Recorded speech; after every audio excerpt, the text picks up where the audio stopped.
आजवर आपण नवनीत रामायण ऐकले असेलच. मनात प्रश्न येतो की याला नवनीत रामायण का बरं नाव दिले? प्रेरणा ह्या पहिल्या भागात कुणाकुणाच्या रामायणाचा आधार घेऊन हे रामायण आपणासमोर सादर केले ह्याचा उल्लेख आलेलाच आहे व म्हणूनच नवनीत हे नाव दिले आहे.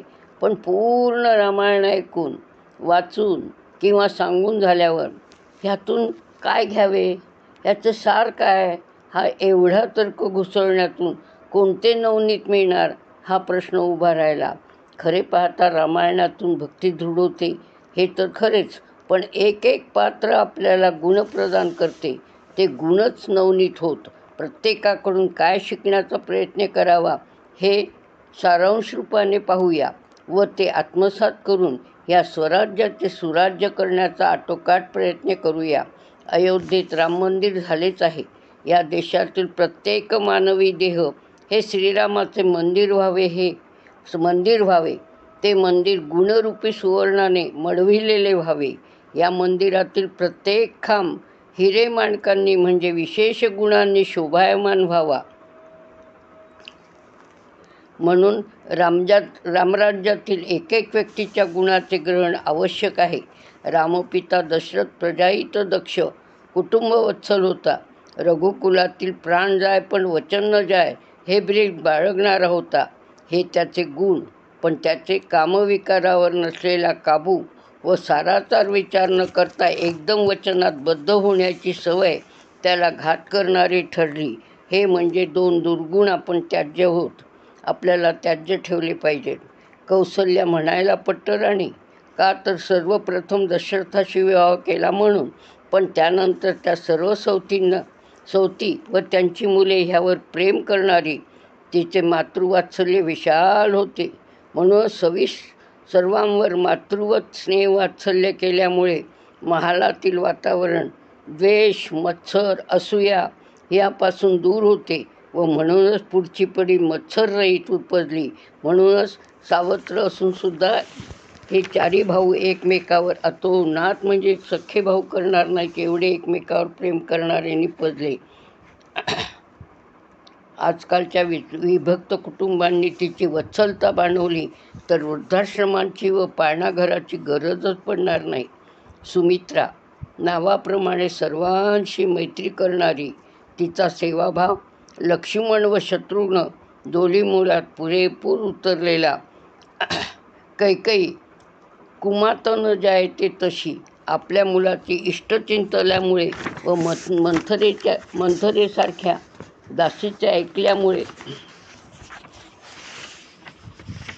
ती बदनाम झाली. पण तिचे युद्धकौशल्य व सारथ्य असामान्य होते. स्त्रियांनी सर्वच आघाड्यावर अगदी राजशिष्टाचार व राजकारण ह्या सरस घ्यावा हे ती नकळत सांगून जाते. वसिष्ठ त्यांच्यासारखा राष्ट्रचिंतक अमात्य असावा. प्रसंगी राजाला कर्तव्य सांगणारा, सतत अलिप्तपणे राष्ट्रहित चिंतणारा असावा. पराक्रमी होते ते स्वतः संयमी आणि एक प्रख्यात ऋषी म्हणूनच ते नावाजलेले होते आणि त्यांना सर्व प्रकारचे ज्ञान होते. आणि म्हणूनच ते वसिष्ठाबद्दल रामदास स्वामी म्हणतात, धन्य तो वसिष्ठ ज्याची राघवी सत्ता. म्हणजे राघव कुलावर त्यांची सत्ता गाजवत होती. म्हणजे रघुकुलातले सगळे राजे त्यांना विचारून आपलं धोरण ठरवित असत. विश्वामित्र दैवायत्तम कुले जन्मम मदायत्तम तु पौरुषम. जन्मा येणे हे देवाच्या हाती असते. पण मी अमक्या ठिकाणी जन्माला आलो म्हणून माझं अशी स्थिती आहे हे असं नुसतं रडगाणं न गाता स्वकर्तृत्वाने आपण आपले इच्छित साध्य करू शकतो याचं मूर्तिमंत उदाहरण म्हणजे विश्वामित्र. क्षत्रियांचा ब्रह्मर्षी होऊ शकतो याचे मूर्तिमंत उदाहरण विश्वामित्र ऋषी आहेत. रामलक्ष्मणांना स्वतःजवळील सगळे अस्त्र व शस्त्रविद्या दिली आणि त्यांच्या लग्नापर्यंत फक्त तिथे मिथिलेला ते गेले. पण पुढे रामायणामध्ये शेवटपर्यंत कुठे लुडबुड नाही, मीपणा नाही, तपश्चर्याला स्वतः निघून गेले. शांता रोमपाद राजाची मुलगी राष्ट्रासाठी शिंग असलेल्या ऋष्यशृंगाशी विवाह केला. ही राष्ट्रभक्ती प्रत्येक मुलीच्या, प्रत्येक आईच्या, प्रत्येक स्त्रीच्या मनामध्ये जर जागृत झाली तर राष्ट्राची पिढी राष्ट्रप्रेमी निघणार ह्यात शंकाच नाही. परशुराम मातृपितृभक्ती दोघांचंही आज्ञापालन करणारी, पण जगाची चिंता करणारे आणि स्वतःमध्ये एवढे सामर्थ्य होते की आईचं मुंडकं वडिलांनी सांगितल्यावर स्वतः उडवतात, पण तिला पुन्हा जिवंत करण्याची ताकद त्यांच्यामध्ये होती. जगाची चिंता करणारा, पृथ्वीचा रक्षण करता. आणि आता राम पृथ्वीपालन करण्यास योग्य आहे असं समजल्यावर पुन्हा स्वतःहून शांतपणाने ह्या सगळ्या पाशातून निवृत्त होऊन तप करण्याला निघून जाणारा एवढा संयमी, एवढा वैराग्यशील हा परशुराम होता. शबरी स्वतःचा उद्धार स्वतःच करावयाचा असतो. उद्धरेत आत्मना आत्मानं. एका धनगराची मुलगी आपला उद्धार स्वतः करून घेते. रामाला काहीही मागत नाही. रामावर निष्काम भक्ती कशी करावी हे शबरीपासून शिकावं. वालीपत्नी तारा खूप हुशार होती. राजकारणामध्ये ती खूप हुशार होती, स्वाभिमानी होती. तिने लक्ष्मणाशी जो युक्तिवाद केला त्यात ती बाणेदारपणा दाखवते की आम्हाला जशी तुमची गरज आहे तशी तुम्हालाही आमची गरज आहे. आमच्या वानरसेनेची मदत घेतल्याशिवाय तुम्हाला पुढचा तुमचे जे साध्य आहे ते साधू शकणार नाही हे दाखवते. युक्तिवाद करण्याला अत्यंत उत्कृष्ट अशी तारा होती आणि तिला राज्यातील खडानखडा माहिती होती. हे राम लक्ष्मण खूप शूर आहेत हेही तिला माहिती होतं. म्हणजे म्हणजे तिचं ज्ञान चौफेर होतं. अगस्तीबद्दल काय सांगायचं, त्यांचं समुद्राला बांध घालणं, त्यांचं विंध्याचलाला वाकवणं, त्यांचं सतत जगाचे कल्याण चिंतणारे आणि राक्षसांना तोंड देण्यासाठी म्हणून शस्त्रास्त्रांचा कारखाना चालवणारे असे हे अगस्ती ऋषी होते. सतत जगाचं कल्याण चिंतणारे होते. अहिल्या म्हणजे आपलं पाय एखाद वेळेला न कळत का होईना पाऊल वाकड्या मार्गाने पडू शकतं, पण त्याचा पश्चाताप वाटला पाहिजे आणि त्या पश्चातापाने होरपळून आणि घोर तप करून आणि देवाचं चिंतन करून आपला उद्धार करून घेतला पाहिजे. हे आणि पुन्हा आपलं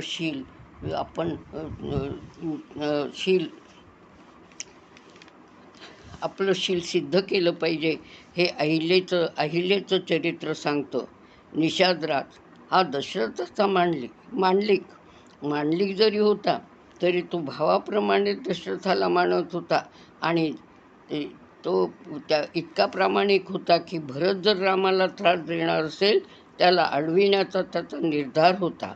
भरताला आणायला गेलेले 2 सेवकसुद्धा राजाज्ञेच्या बाहेर एक शब्द न बोलणारे एकनिष्ठ होते. अहो, या रामायणात काय काय कोणाकडून शिकावं, किती सांगावं.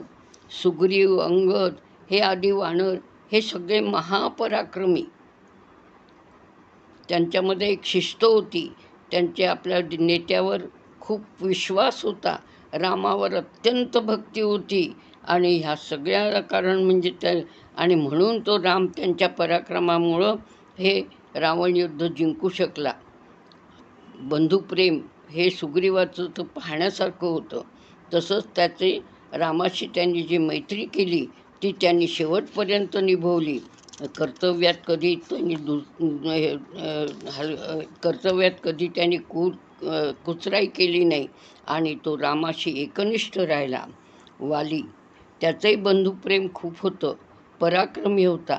फक्त त्याच्यामध्ये समोरच्याचं ऐकून घेण्याची तयारी नव्हती. हाच एक दुर्गुण होता. तारांनी त्याला समजावलं पण तो सुग्रीवाचं काही ऐकलं नाही. म्हणूनच हे पुढचा कठीण प्रसंग त्याच्यावर गुदरला. भरत जगाचा इतिहासातील एकमेव बंधू, कुशल राज्यकर्ता, राज्यमोह नाही.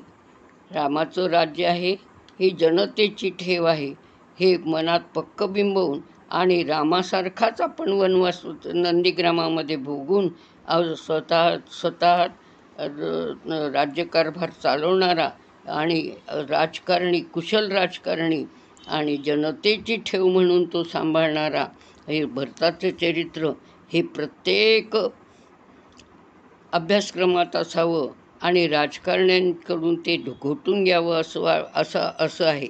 शत्रुघ्न हा महापराक्रमी, सर्व इंद्रियांवर ताबा, भरताचा एकनिष्ठ सेवक. 14 वर्ष भरताच्या आज्ञेने तो रामराज्य सांभाळतो, पण त्याच्यात त्याचं कुठलाही स्वार्थ नसतो. तो एका क्षणात त्या राज्याचा त्याग करू शकतो. लक्ष्मण, राम आणि लक्ष्मण यांच्याबद्दल काय बोलावं. 2 देह एक प्राण, दास्यभक्तीचा परमोच्च आदर्श, अतुल पराक्रमी, फक्त लवकर संताप येणारा, पण रामाच्या शब्दाबाहेर नाही. म्हणजे रामामध्ये त्याच्यामध्ये जर काय फरक असेल तर फक्त त्याला लवकर संताप येत होता एवढंच. बाकी तो रामामध्ये कुठेही, रामाच्या गुणांमध्ये कुठेही कमी नव्हता. त्यांनी वेळोवेळी रामाला धीर देऊन रामाला सावरणारा हा असा प्रतिरामच होता. हनुमंत, मनोजवं मारुततुल्य वेगम जितेंद्रियं बुद्धिमतां वरिष्ठम, सर्व विद्या सिद्धी प्राप्त, पण रामाचा दासानुदास. रामाच्या बरोबरीने त्याचं गुणवर्णन करता येईल, पण त्यांनी कधीही रामापुढे आपली चातुर्य, कधीही आपली विद्वत्ता दाखवली नाही. तो अगदी त्याच्याशी एकनिष्ठ असा दास म्हणूनच राहिला. तो किती चतुर आहे, तो कसा चांगला कार्यकर्ता आहे, तो किती नीतिवंत आहे, तो गुणवंत कसा आहे, हे सगळं रामाला माहिती होतं आणि म्हणूनच रामाचा त्याच्यावर अतोनात विश्वास होता. हा रावणही काही कमी नव्हता. 4 वेद जाणता होता, शिवाचा भक्त होता, मातृभक्त, कुटुंबातील पत्नी, भाऊ, आई, पुत्र, बहिणी. त्याचं जर चरित्र वाचलं तर सगळ्यांबद्दल त्याला अत्यंत प्रेम होतं व त्यांच्याबद्दलचं कर्तव्य तो पूर्ण करत होता.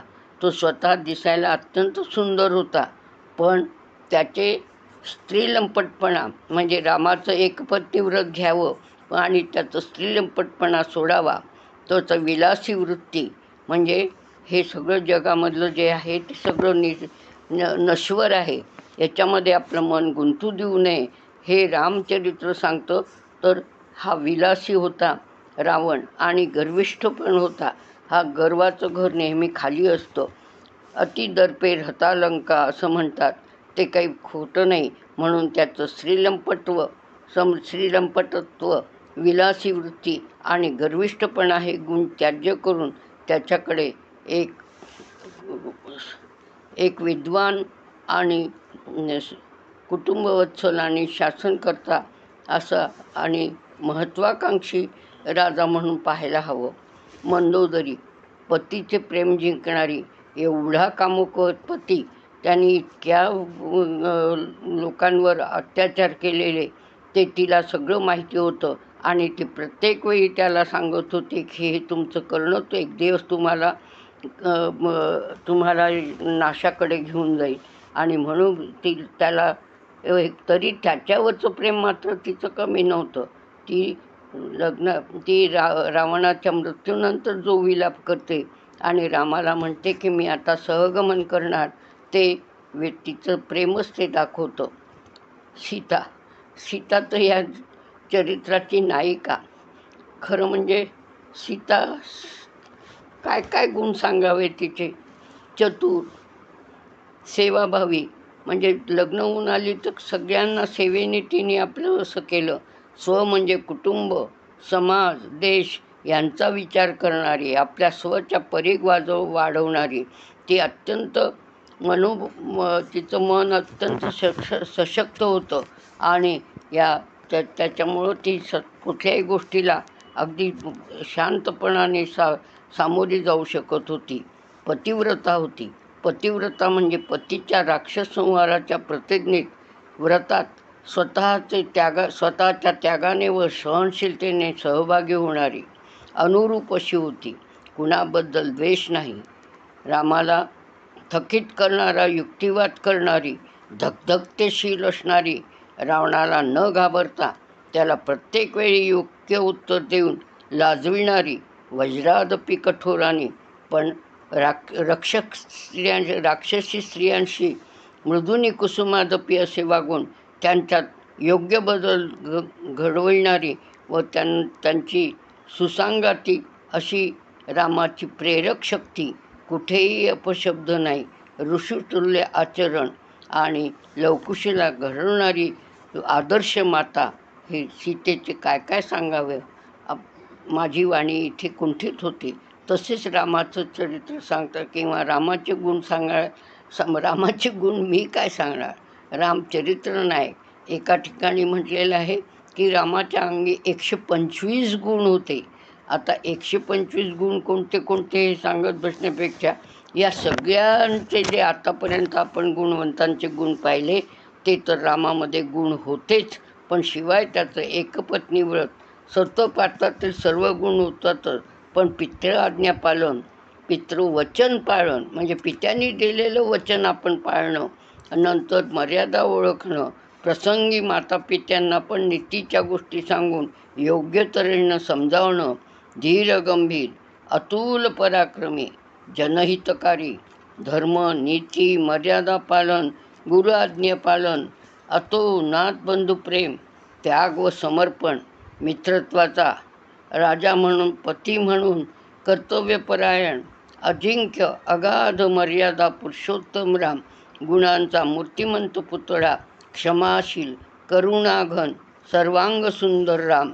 रामं लक्ष्मणं पूर्वजं रघुवरं सीतापतिं सुंदरं काकुत्स्थं करुणार्णवं गुणनिधिं विप्रप्रियं धार्मिकं राजेन्द्रं सत्यसंधं दशरथतनयं श्यामलं शान्तमूर्तिं वंदे लोकाभिरामं रघुकुलतिलकं राघवं रावणारीं. जय जय रघुवीर समर्थ. हे नवनीत आपण सगळ्यांनी घ्यावे आणि सशक्त राष्ट्र उभं करावं एवढी अपेक्षा आहे.